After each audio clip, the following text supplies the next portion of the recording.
Dr. Zelenka. Apologies for not attending your briefing, Dr. Weir. There was no time. I don't want to slow you down, but I need to know what you're working on so I can communicate it to the team in Jumper 1. We are attempting to retract the drive pod back into the fuselage from inside the rear compartment. Anything yet? Oh, there's much redundancy in ancient technology, making it dangerous for them to experiment in this way. So they might accidentally open the rear hatch or shut life support off entirely. Yes, which is why we are attempting to isolate the correct control pathway. Understood. What could I do to help? Stop talking, please. Ne, tak aspoň 3 mi dej. This is David Reed with GateWorld.net. I'm here with the one and only David Nykl, Dr. Zelenka. Is it Radek or Radek? It's Radek Zelenka. It's a fairly common Czech name, Radek. So I was told that I have now come into my own as a character because I am Radek. You are the Radek. I am the Radek. This is a name that was given to me by my TV parents. I had no hand in choosing it, but Your TV parents? Yeah, I don't know. Rob Cooper. Oh, okay. Right. Okay. No, we were talking with Rainbow Franks yesterday, and he got to choose his first name. Did he really? Yes, he did. It's a combination of Joe Flanagan's son and Brad Wright's nephew, Aiden. Huh. How about that? No. Radek didn't have no such luck. It was just Radek right from the beginning. Oh, okay. Especially because McKay mispronounces it all the time. Oh, that must burn Zelenka's butt. Oh, there's a lot. There's a book that could be written. How did you get cast for the show? Was it the normal audition process, or did someone refer you? Pretty much. I came in as a day player, which is just like it was a character in 38 minutes. Mm-hmm. So when the breakdown came, my agent sent me out for 38 minutes. They were looking for a Russian character. Yes. That was going to be featured, and it was earlier on in the series, so there's always a possibility that there would be more for that character, but of course nothing is ever promised. Right. So it was just a lucky break because Brad was sitting watching the monitors. I did that little scene from 38 minutes. He says, "That's great, that's what we're looking for," something like that. And they already had the script ready for the next one, which was Suspicion, I believe. Yes. And so they wrote me into that little scene where we come in and we open the roof, and the roof opens up. Yeah, that's right. It was originally supposed to be just McKay, but they threw me in there to go in there and go, the blue green screen is opening up. Yeah. So that was sort of the first of the recurring bits, and it was 10 episodes last year. And oh wow! So I've already packed in for 4 this year. Amazing, and there's only like 5 shots so far. Pretty Excellent, cool. Very sweet. So yeah, 38 minutes. There's like Kavanaugh. Yeah. It's like no one likes him, but Zelenka. So people have got to understand Kavanaugh. He's just misunderstood. Yeah. Well, he solves the problem at the end of 38 minutes. Yeah. And then I'm sure you're going to be saving the day like left and right. Putting McKay down. The only one who probably has even the potential to put McKay down. That's what they have me there for. keeping him real. It comes to loggerheads at times too, as you will see in season 2. Sweet. How does a guest appearance turn into a major recurring role? Providence, luck, and a little bit of just a little bit of all of those. It was. I know for a fact that they want to have an international aspect to this, and as much as it's an international team. I obviously am representing the Czechs, but they really are trying to write from sort of more of let's just call it more of a humanist side, where there's more about cooperation, there's more about working with other nations, there's more about working with other groups of people. So it's kind of like more like the classic sense what Star Trek was about, to go and to discover, and we as people, as human beings, are going to these other worlds to discover. And that's not just America, and that's not just Canada. It is the whole world, because it's we as people, right, as it were. So is that me? Okay. So I think the idea that we have a Czech scientist was appealed to Brad and to TPTB. The powers that be. I know what you guys write about. He watches. So I know that they wanted this international thing, and so I was just there, and I was lucky to do that. And it's a blast. And I do speak Czech, so it's just where I speak French and I speak Spanish too. So. Oh wow! 1, 2, 3, 4 languages. Yeah, English only sometimes. Now, were you born in the Czech Republic? Yes, I was. I was born in Prague. I was born in Prague, and I was all of 2 years old when I came here to Vancouver, and I grew up here on the West Coast. So I'm Czech Canadian. Okay. How do you feel about this huge surge of fan response for Dr. Zelenka? It's kind of wild, isn't it? Yeah, isn't it neat? Exploded. It's what happened. What happened? I'm as I hit my mic, I'm very touched. I think it's fantastic, you guys. It's great. Keep it coming. I'm a big fan of Zelenka too, and some of you are writing letters. We hope he doesn't die. I hope he doesn't die either. Yeah, that would suck. Yeah, that would suck. He's suck big time. The character, he has quite a potential. You know, not just McKay's little next door scientist. Yeah. Oh, yeah. Zelenka, do you think that's right? Oh, yes, I do. There's more to this character than that.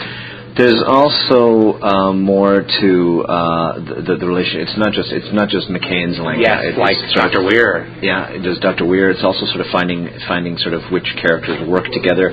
From the point of view of being an actor, it's a great set to work on because everybody's really an accomplished actor, and the work environment makes it just that much more of a pleasure to be put together, to be paired up. I've got scenes with Shepard coming up in season 2 where there's a chemistry that's found there. But of course, the most famous one is the one with McKay. You know, that's the one that works out, and we work on it quite a bit. You know, Czech Republic, we don't have to deal with hurricanes. We don't get that many in Canada either. What's the one called Hazel? Hazel? 40 years ago. That's interesting. Not really. No, not really. I was once almost struck by lightning. Lightning? We do our lines. We discuss it. We discuss what would be good to show.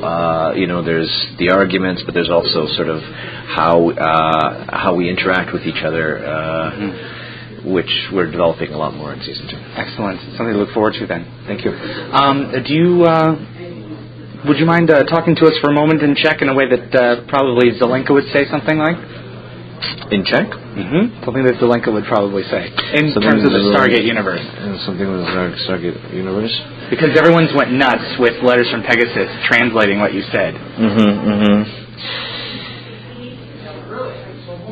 Já tomu teda vůbec nerozumím, co to tady s tím jako myslíte, že jako tady budu takhle sedět a jen tak se s váma bavit? No tak jo, no tak zkusíme to. I don't want to know the translation. I want them to figure it out for us. I know what I said. Yeah. Oh, no. David is really ugly. And you, let me tell you. What? Your most poignant memory from working on the show so far. The thing that comes to mind. Oh my goodness, from working was poignant. That's an interesting choice of words. Well, a lot of the episodes, especially a lot of the stuff that I'm doing up in the control room, are high pressure situations. Particularly with Siege 1, Siege 2, and the Wraith thing, that was very difficult.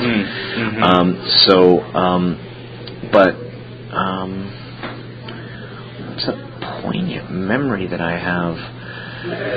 Zelenka goes off world in season 2. Oh, he does. I had fun when we were shooting that one out just last couple of weeks out in Langley. So that was kind of neat to be off world for the first time. I certainly remember that. It was nice to sort of get out of the studio thing. More than anything, I guess I just recall different episodes like Siege and Hot Zone, some of the good scenes that we've had, written for us. So, you're looking for a poignant one. A lot of people, like Rachel talked about, when the producers came down and welcomed her into the series. And oh yeah, that never happened to me. You got welcomed down into the series. I remember the photo shoot, the cast photo shoot. That was kind of cool. We had everybody gathered in the Gatetrium, and there was a big photo that was snapped of absolutely everybody that works on the. For the season 1 shot. The season 1 shot. So that was a really cool day. Everybody came down and chatting. It is such a great environment. You know, if you guys could see how it actually works there. It's a really small, tight-knit community. We all sort of get there, go into the gate, learn our lines. You know, everybody's greeting each other. It's really friendly. You were there yesterday, weren't you? Yes, and the day before. Yeah. Did you go onto the set? Did you see the? It's so well oiled. We saw a shot film. That's put together. It's pretty incredible. It's incredible. Everyone stops when the red lights go on, and they just start moving again, and they reset. Mm-hmm. So being quiet, it's a well-oiled machine.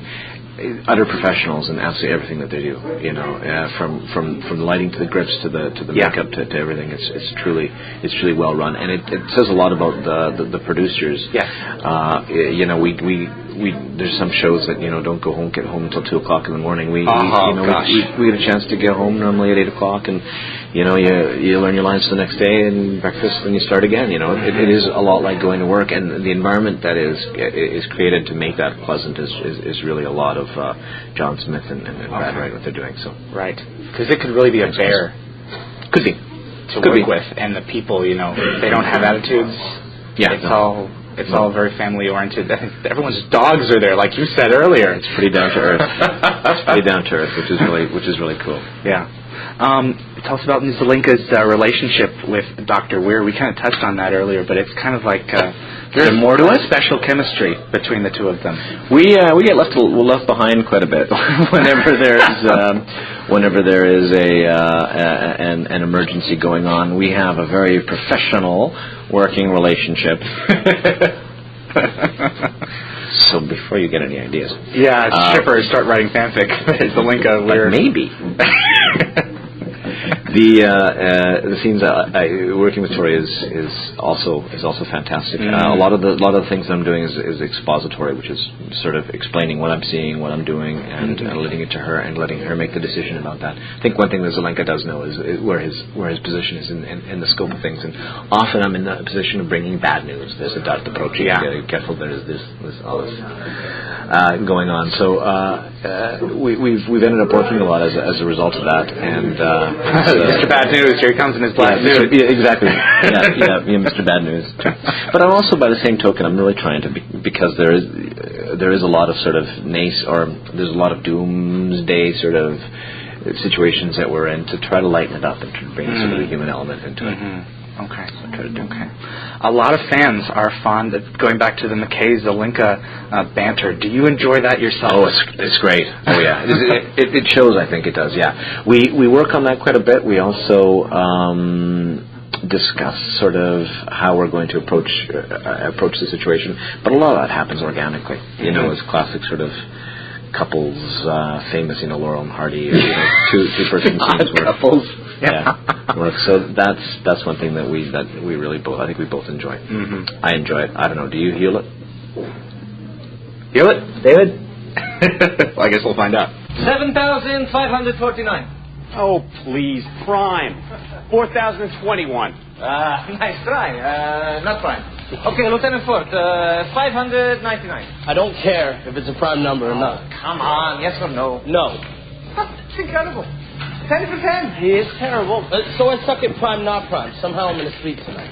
At this point, it's gone way beyond you not knowing your prime number. It's a true-false game. Statistically, just by guessing, you should be getting at least half of these right. Look, 993. Prime. Oh, come on, that's an easy one. What, you hearing this, Hayes?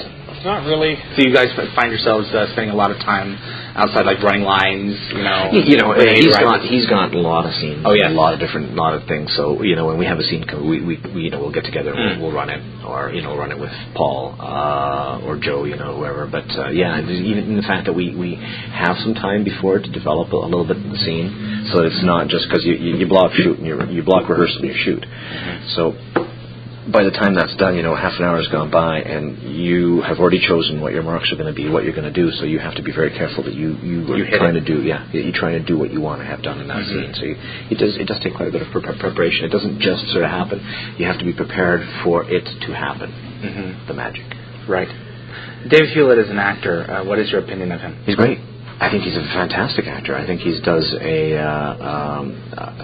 has a lion's share of the work. He's got a lot of, and I know the text is hard to sort of synthesize and to try to make sense. He does a great job with it. He's got a great sense of humor on set, and he's able to mold the character. And it's always under pressure circumstances that we find ourselves. So it's good. I think he's got a lot of grace under pressure.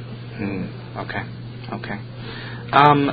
What can you tell us about Zelenka in year 2? He's got the same nose as I do. Otherwise, everything else is different. And he goes off-world. Right. In year 2, he does go off-world in year 2. More relationships with other characters are beginning to be explored. You said with Shepard. Shepard, yeah. Some scenes with him. Some scenes with Tori when they're away. Zelenka is off-world for the first time in season 2 in Duet. Okay. In Duet. So watch out for that one. That was a lot of fun. What can you tell us about Duet besides he goes off-world and we know the whole thing spoilers? We know the whole thing about McKay and being taken over by a woman and the whole thing with Beckett, which will be very interesting to watch. But from your standpoint, I think what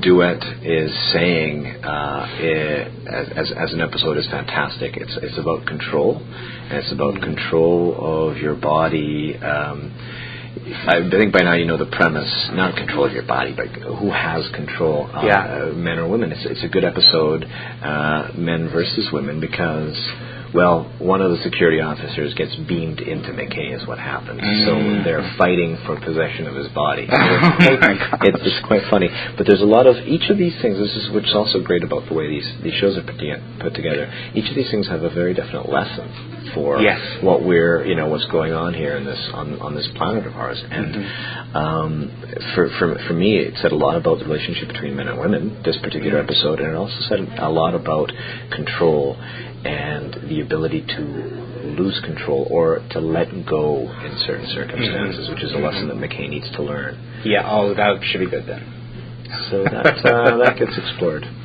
What other episodes are you presently working on? Trinity. In the middle of Trinity, we did several scenes yesterday, and I've got more coming up today, Saturday, so after this weekend. Oh, okay. Got 3 days next week.